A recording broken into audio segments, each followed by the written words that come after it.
What is up, guys? It's the Sound Alchemist, and I'm sitting in the chair next to this guy who's sitting in the chair, whose name happens to be Gersh1.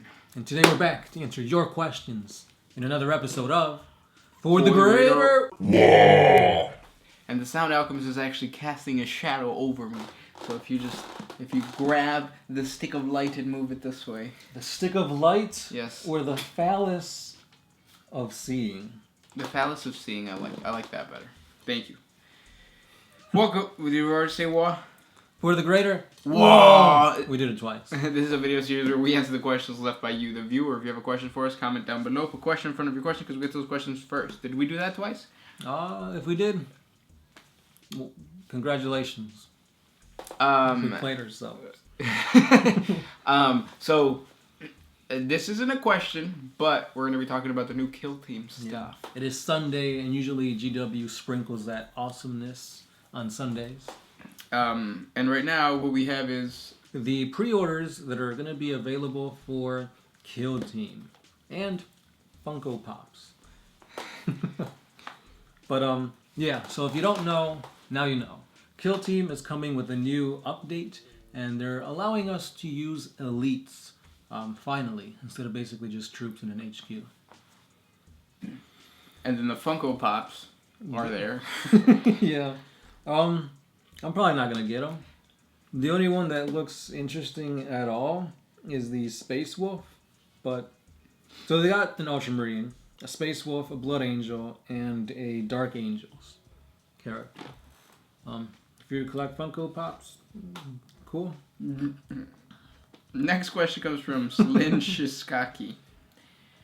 Could all the remaining Primarchs fuse into a weaker Emperor? That'd be pretty cool, but probably not. No, because this isn't Dragon Ball Z, man. You can't just do the what is it called, that dance? The Metamoran dance, I believe that's the official term. Yeah. Nor would you really want to. I think having individual Primarchs is a lot better than having one maybe Emperor or a weaker Emperor. Because if you have multiple Primarchs, they can have multiple campaigns. Next question. Comes from... Oops. Oh. Nope. I gotta get there first. This is a mess. Next question comes from T3Man3 Alibird. As the Primarchs return, will the Imperium be able to use them to restock their gene seed? We talked about this before in the past. The answer is kind of like Gilliman can help his Ultramarines, but Gilliman can't help the Space Wolves or Blood Angels or anything like that. So no. Next question. Nagrazel. When will the next episode of the series Grimdark Battles be? It's actually in the works right now, so sit tight. Sit tight. Hopefully this week. Next question comes from Frank the Tank 123098. Do you think the Chaos Cultists should give the ability to take grenades? Yeah, I don't see why not. I mean, they're just grenades. Yeah, guardsmen have grenades. Next one. It's just a consensual yes. Yeah. Well, because it's a very simple question. He even says small question. Oh. Next question comes from T3Man3 Alibird. How dangerous is the drunken orc to himself and others? So orcs get intoxicated. Yes, they do. How dangerous are they? Not as dangerous as when they were normally not drunk. What if it's the opposite? You know how like sometimes people drink and they get aggressive? That would be funny if an orc drinks and gets like really sophisticated and posh. Posh. He stops speaking in low Gothic and speaks like what's that thing? The Queen's English? I don't know what it is. Next question. We've done this one before, but I think you worded it differently. So Conrad asks, my dog is yellow, fat, possessed by Slanesh, and she eats both of you at the same time. She has a warp power. She said she has a warp power that you guys talked about last time, and she starts her own Slanesh cult. She's so cute. This is how she mainly gathers her followers. So my question is, can she rebel against her patrons and become a god? Yes. I mean, If you think it, will it, do it, it'll happen. Yep. Next question comes from T3 Man 3 Alabird. We should just do a 40 or Just a Greater whole- Wall with yeah. just your stuff. And hey, thank you. You're awesome for posting all these questions. Is there a bigger orc threat to the 40K galaxy than Godskull? WAAAGH. Yeah, if only. No, not right now. The Beast is pretty bad, but I haven't finished the book, so I'm not gonna. I don't know what's gonna happen. Nor do I want you guys to tell me what's gonna happen. Tell them. Just put question and he's not. Yeah. Next question. It's funny because there's a game show called like Ruin it. The Beast or something like that. Oh. Where it's like you gotta answer questions and you gotta beat like some big fat guy who's like really smart. But anyway. So he's smart and fat. Well, I mean, it comes together. Next question. Brian B. Do you think that Cypher is a loyalist, a traitor, a renegade, or something in between? Why? He is probably a renegade. Definitely a renegade. I mean, he's labeled as a renegade. Because he's seen fighting with loyalists and with traitors from time to time. But me personally, I want him to be a good guy. Because I want him to do everything he can to bring back another Primarch. Because we've had Gilliman, and then we've just had, like, new Chaos Primarch, the War Master. Or not the War Master, but Abaddon. It's like, well, you gotta even it out. Yeah. But, no. Next question comes from T3 Man 3 Alabird. If Godskull Magruch Thraka and his WAAAGH were to invade any of the other popular culture anime universes, which universe do you think would survive? Muppet Babies. The Muppet Babies would definitely survive, because I don't think you can kill the Muppet Babies. The Muppet Babies just smile when you hit them.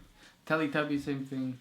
No, but It'd be pretty cool to see Gundam go up against them.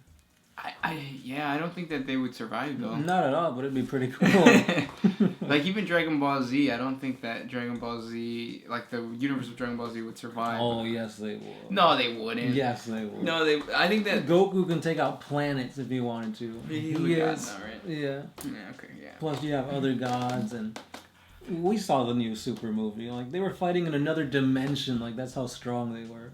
The thing about Dragon Ball Z, the thing about Warhammer 40K orcs is that whatever place they invade, you could defeat them, because that's what they're supposed to do. Defeat the orcs. You won't get rid of them, though. You can kill them, but they'll just keep coming back. Yeah. But yeah. But then again, in the DBZ universe, they have, like, pterodactyls and dinosaurs and stuff, right? What that has to do with the orcs, I don't know. Next question. This one is by Caio Hernandez. If Chaos tells some of its followers about Horus, could Chaos possibly know who the lost Primarchs were and why they were essentially erased? Yeah, but that won't really change anything. No, it wouldn't. My eyes be burning. Next question comes from the Do2552. Can you guys do a video breaking down the lore of individual ships and or breaking down famous battles? Like Navy? Yeah. Imperator. How does the Chaos Space Marine replenish their dead? Cultists, stealing gene seed, summoning demons, creating demon engines, allying with the Dark Mechanicus. There's a lot they can do. Yep. T3 Man 3 Alabird. If there is a 2+ planet, and it's gone. Next question. Christopher Vandenberg Garcia. Does one Marine only make enough gene seed for 2 new Marines? So 1 dead equals 2 potential Marines. I'm sure many Marines' bodies can't be recovered after battles. So how do they keep their numbers up? They have gene stock. Also, you're not just going to send your whole army to like a planet that you know you're not going to be able to save. A lot of times distress signals go unanswered just because like they could be already like months old, or they just don't see the benefit in saving this, Forge world that isn't aiding them directly. It could be renegades. Yep. It could be a trap. So. Next question comes from T3 Man 3 Ella Bird. Since the Tau take over some Imperial worlds, there are times where they have to go get involved in close quarter combat. How well do they do against the Imperial Guard in close quarter combat? So it's funny because the Imperial Guard and the Tau are probably the squishiest armies in 40K. Mm-hmm. How well do they do? I think a Fire Warrior can do a really good job at close combat with an Imperial Guard. Yeah, but they're weaker and they're smaller than a human. So. Really? Yeah. I know they were smaller, but I didn't think that they were weaker because I thought they were like stocky. They are, but like they're like the average one isn't as strong as like a regular human, I think, unless they change that. Next question comes from same guy. How do the Eldar view the orcs? With their eyes. The Eldar view everybody beneath them. Mm-hmm. I think some Eldar kind of know that the orcs are ancient as they are, if not more. And I would be interested to see in the lore what they think, how they connect the orcs to their mythology, because in their mythology, their gods are old ones. Or they were old ones translated into gods. Mm-hmm. So I wonder if there's a connection between like Gork and Mork and the pantheon of the Eldar. AKA the old one. Yeah. Last question. This one's by Juan G. Is it possible to blend the Space Marines, the Skistari, and Imperial Guardsmen into a single tabletop army? Yeah. I think they all have the same keyword or... Imperium, yep. Yeah, something like that lets you ally with them. You could actually do, what is it called? Battleforge. What's the most basic one where it's like 2 HQs? No, 1 HQ. 2 troops. 2 troops, yeah, and then like... A battalion, I think. Yeah, so you could do 3 battalion detachments and then just fluff up whatever army you would want. More than likely Space Marines. Yeah. That's kind of what I'm doing with my Inquisitor army. It's mostly Skitarii, and then it has a little bit of Inquisitor, a little bit of Space Marines, and a little bit of Sisters of Battle. But it's mostly like you pick one to be your core, and then the rest of them can either be like what I said, like the very small detachments, or you could even take you could use one command point to make them a mercenary. Or just play Unbound and bring whatever. If your friends are cool with that, yeah, definitely. I mean, usually you don't get like command points for that, but if your friends are cool with it. Oh yeah, that's true. Yeah. So the benefit of Battleforge is that you get command points. Right. If you go Unbound, you can bring whatever, but you don't get to use stratagems. It gets difficult though, balancing everything. That's what I'm noticing with my army. When I start building it on the Battle Scribe, some buffs don't affect some units, and it's a big mess. So it might prolong the game. Yeah. Keep that in mind. But yeah, those are the questions for today. If you guys have more questions for us, comment down below. Thanks for everything, guys. And yeah. Don't forget, we got a Patreon, Facebook page for more things 40K. And as always, I'm the Sound Alchemist. Gershwar. And we are out. Oh,